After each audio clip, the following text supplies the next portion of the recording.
Salut, salut. Quelle heure il est? 13h20, personne n'est connecté. Vous êtes au café, comment ça se passe? Je vous attends un peu. Hop, je vais inviter du monde. Tac, tac.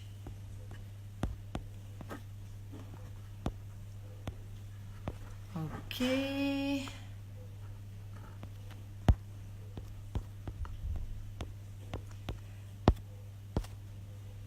Allez, coucou Gaëlle, ça y est, moi dès qu'il y a une personne de connectée, paf, ça démarre, au taquet. Eh bien écoutez, salut les families, j'espère que vous allez bien ce mercredi hyper ensoleillé. Alors, je crois que c'est valable un peu partout. C'est rigolo parce que c'est ce matin ou hier que Facebook m'a sorti en photo souvenir d'il y a un an, le jardin avec de la neige. Voilà, donc comme quoi... Il n'y a pas de réchauffement climatique du tout. Voilà, alors, le sujet du jour. Cette saison, en plus avec les allergies qui démarrent, mais bon, ça c'est un autre sujet. Comment apprendre à nos enfants à se moucher?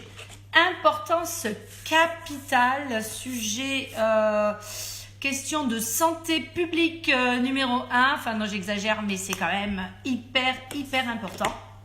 Alors, figurez-vous qu'en orthophonie, dans nos cabinets, vous ne pouvez pas imaginer le nombre d'enfants auxquels nous apprenons à se moucher, alors que ça ne fait absolument pas partie de notre nomenclature, mais il est évident que lorsque l'on reçoit des enfants pour un retard de langage, de parole ou d'articulation, eh bien, on peut avoir des choses en lien avec cet apprentissage. Voilà, alors tout d'abord... j'aimerais vous parler d'une technique qui circule beaucoup en ce moment sur nos groupes d'orthophonie, qui s'appelle le truc du tunnel. Alors très attention, faites très attention si vous allez chercher sur YouTube. Le truc du tunnel, ça a été mis en place par une ergothérapeute qui s'appelle Josiane Caron-Santa et qui vient du Canada, donc c'est très agréable à écouter, enfin moi j'adore leur accent. Donc faites attention quand vous cherchez sur YouTube, ne tapez pas la technique du tunnel comme moi, parce que vous allez tomber sur des trucs horribles de dentiste avec du sang partout, c'est dégoûtant. Enfin donc voilà, donc le truc du tunnel, c'est tout simplement une astuce. Alors parmi tant d'autres, moi je la trouve géniale son astuce, mais elle va me permettre d'étayer 2-3 petites astuces que je vais vous donner également, des trucs d'orthophonie, pour apprendre à souffler par le nez. Le mouchage en fait, il est qu'il faut apprendre à son enfant à souffler par le nez. Donc l'apprentissage du souffle se fera déjà en amont par la bouche parce que c'est plus facile. C'est plus courant pour un enfant. Pour vraiment après comprendre ce qui est en jeu dans le mouchage, on va devoir comprendre que ça passe par une narine. Et c'est là où vraiment, en fait, l'enfant pourra se moucher de manière autonome. Et j'ai un petit souci de connexion, je vois. Alors attendez, je vais essayer. Voilà. Me revoilà, donc j'ai tenté en plein zoom d'enlever ma Wi-Fi, ce que j'oublie de faire à chaque fois, mais bon, ça fonctionne tellement bien ici que la 4G est mieux que la Wi-Fi. Bon, c'est bon, je suis là, vous m'entendez? Je suis revenue. Ok. Donc, le truc du tunnel, déjà, elle va commencer par des explications simples pour faire expérimenter à son enfant comment le air circule. Donc, savoir déjà faire la distinction entre inspiration, expiration. J'ai quand même prévu les petits mouchoirs parce que là, je vais vous faire je suis un peu enrhumée, donc j'ai peur qu'il y ait des petits accidents quand je vais vous faire des exemples. Donc, ce que vous pouvez faire, c'est comme moi, un magnifique dessin avec les yeux, le nez et la bouche. Et on peut déjà visualiser, soit avec une couleur pour le nez ou une couleur pour la bouche. Personnellement, je préfère une couleur pour l'inspiration et une couleur pour l'expiration. Tout ce qui peut se passer, en fait, qu'on peut inspirez par le nez, inspirez par la bouche et que l'air ensuite ressorte soit par le nez, soit par la bouche et qu'en fait on peut un petit peu croiser des résultats. On peut montrer à l'enfant qu'on peut inspirer par la bouche, expirer par le nez, inspirer par le nez, expirer par la bouche, inspirer par le nez, expirer par le nez. Enfin voilà, vous aurez compris. Ok, donc là les dessins, c'est bien, c'est une bonne chose parce que vous pouvez montrer et étayer du coup. On prend de l'air, on souffle, voilà. Les petits jeux pour en fait entraîner tout ça chez nos enfants, eh bien, vous allez voir, il y en a plein qui sont tout à fait accessibles avec des choses de la maison. Je vous montrerai ensuite des petits jeux de souffle que j'ai. Bon, j'en ai pas prévu beaucoup parce que j'aime bien en fait vous mettre à disposition des choses faciles et applicables très rapidement. Donc, on a tout à la maison, mesdames, un petit miroir de poche. Et avec ce miroir de poche, vous allez pouvoir montrer à votre enfant et qu'il expérimente surtout par lui-même que l'air sort par la bouche. Donc là, hop, ça marche plus. Ça fait la buée, vous aurez compris. Et que l'air également passe par le nez. Voilà, on expérimente la petite buée. Donc ça, c'est plutôt pas mal. Ensuite, le souffle, déjà, travailler vraiment le souffle par la bouche. Donc, les bougies d'un petit harmonica, ça c'est pas mal parce que c'est plutôt dur à souffler dedans. Vous avez ce genre d'engin. Moi, c'est un petit poisson avec des yeux en balle. Ah, voilà. Et alors, le top du top, parce que c'est quand même hyper facile, c'est la paille. Alors, la paille dans l'eau, déjà, vous allez laisser vos enfants boire à la paille. Ça a double intérêt, ça nous permet de faire la transition avec le biberon. On abandonne le biberon, on abandonne cette succion et on aspire. Avec l'aspiration, en fait, on va travailler le voile du palais. Le voile du palais, hein, vous savez, c'est la partie molle qu'on a à la fin du palais. Donc, on aspire. On peut aussi s'amuser dans l'autre sens.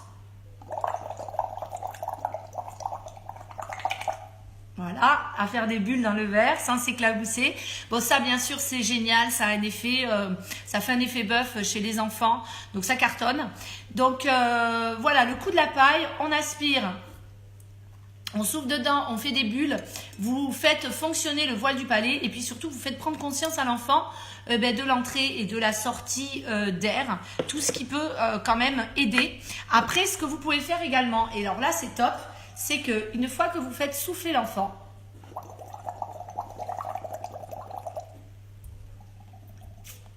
en fait vous bloquez la paille, donc l'air fait une pression. Et on demande à l'enfant de fermer la bouche et de faire sortir l'air par le nez. Ok? C'est un peu complexe, mais il faut le tenter. Alors, moi j'ai une collègue, je tairai son nom à ma copine. Elle est une adepte des flûtes nasales. Alors, les flûtes nasales, vous pouvez les trouver notamment sur Optoys. J'aime bien vous citer ce site.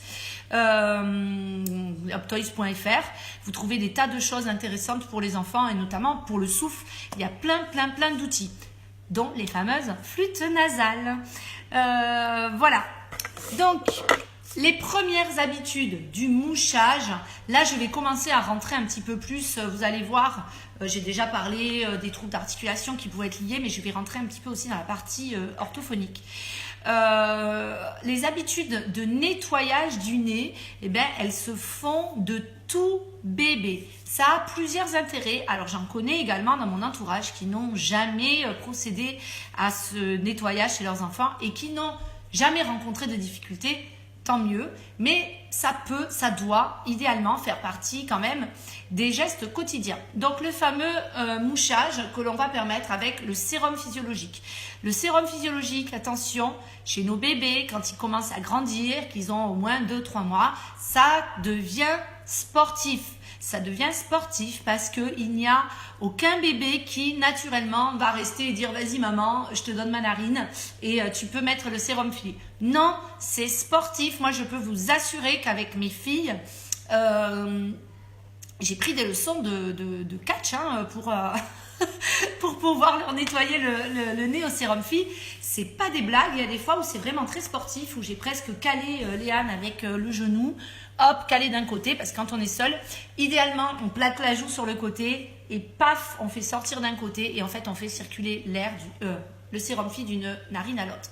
On m'a signalé dans mes collègues, vous savez que j'aime beaucoup interroger parfois des mamans, parfois des collègues, des copines, quand je prépare les sujets, pour juste peut-être avoir une idée que je n'aurais pas eue. C'est la grande mode de faire une fabrication maison du sérum physiologique. Donc, non, non, non et non, parce que ça a eu certains dégâts, notamment par rapport au dosage qui est très mauvais, avec le sel, l'eau qu'on fait stériliser, bon bref, et ça a un peu du coup tendance à décaper les narines, l'intérieur des narines de vos enfants. Donc on oublie le sérum physiologique maison.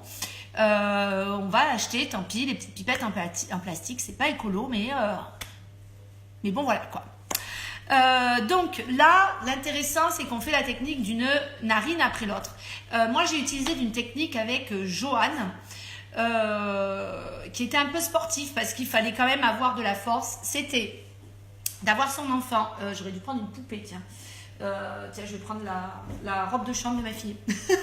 C'était d'avoir son enfant devant, qu'on cale, comme ça, et de mettre, en fait, couché sur le côté. On met la pipette en fermant la bouche et on redresse vers le bas. Et ça oblige à faire la pression et à souffler par le nez. Voilà, donc en orthophonie, pourquoi sommes-nous sensibilisés au mouchage? Tout simplement parce que, je vous l'ai expliqué avant déjà, c'est très très important dans la mise en place de pas mal de sons parce qu'on entraîne le voile du palais, donc le palais mou qui est tout au fond, qui est très important pour faire la différence entre les sons oraux et les sons nasaux, donc A, an, celui qui sort par la bouche, celui qui passe par le nez. Et puis parce que également, quand on va bien se moucher et nettoyer tout ça, on va quand même agir en prévention des otites. Et les otites, déjà, c'est une souffrance quand même assez importante chez nos petits, mais surtout la répétition d'otite séreuse qui survient en principe vers l'âge des 2 ans. En pleine émergence du langage, et ben, ça peut créer des surdités passagères qui entravent, vous l'aurez compris, le développement du langage. C'est pour ça que souvent, tout petit, quand on reçoit un enfant au cabinet, on vérifie quand même et on demande aux parents un bilan ORL, notamment s'il y a eu un terrain à tendance d'otite à répétition. Donc pourquoi c'est quand même important de nettoyer tout ça? Parce que vous l'aurez compris, ça communique le nez, la bouche et puis le passage vers les oreilles avec la trompe de Stache. Désolée, la trompe de Stache, j'adorais la faire, mais à l'époque où on pouvait comprendre en fait. Là peut-être on ne peut plus comprendre. Bon, je sortirai bien, mais il n'y aura plus personne pour finir le live, donc n'en veuillez pas. Je continue avec la trompe de Stache. Donc voilà, le but c'est quand même de permettre à ce que tout soit liquide et que ça s'évacue bien sans faire après un bouchon et d'otite séreuse qui peut souvent amener à des opérations.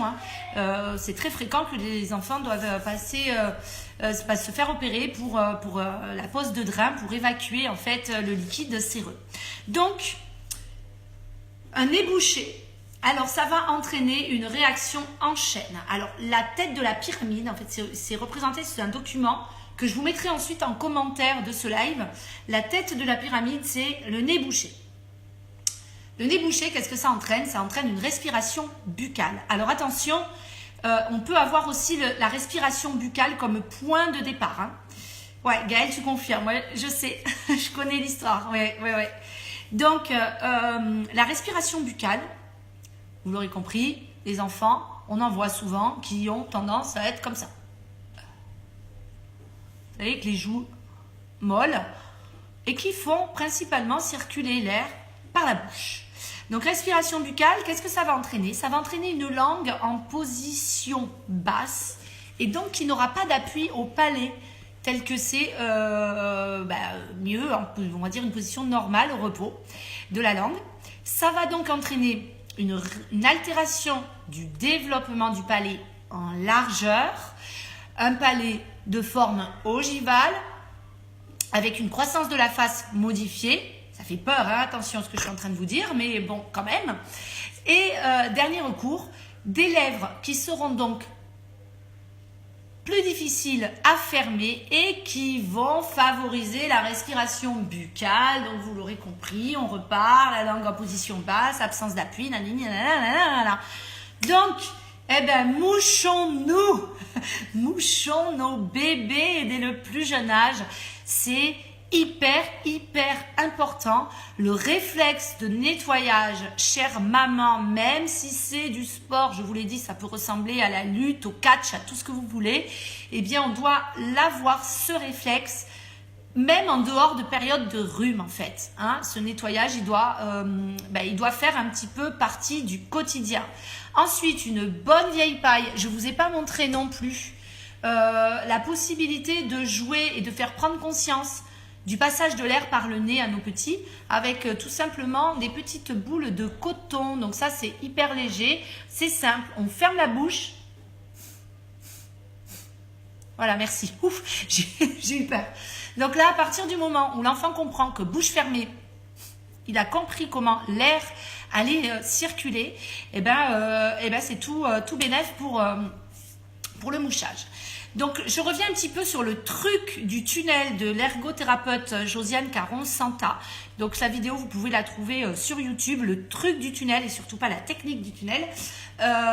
Ensuite, elle le met en place avec une petite histoire. Donc, on a des petits personnages, on peut prendre des toutes petites voitures et en fait, elle accole 2 rouleaux de papier toilette, en fait, vides, hein, les papiers toilettes en carton, enfin les rouleaux. Et c'est ça le tunnel. Et le tunnel, c'est que quand tout va bien, eh bien la voiture, elle circule, elle passe, et il n'y a pas de souci, il y a une petite histoire hein, pour aller dans le monde de la santé, ceci, cela. Et à un moment donné, il y a un bouchon. Les voitures ne peuvent plus avancer, elles ne peuvent plus ressortir. Donc, comment on fait? Et là, elle sort un truc qui fait le passage par le nez. Voilà, je viens de m'arrêter de parler parce que j'ai vu connexion faible. Je me suis arrêtée.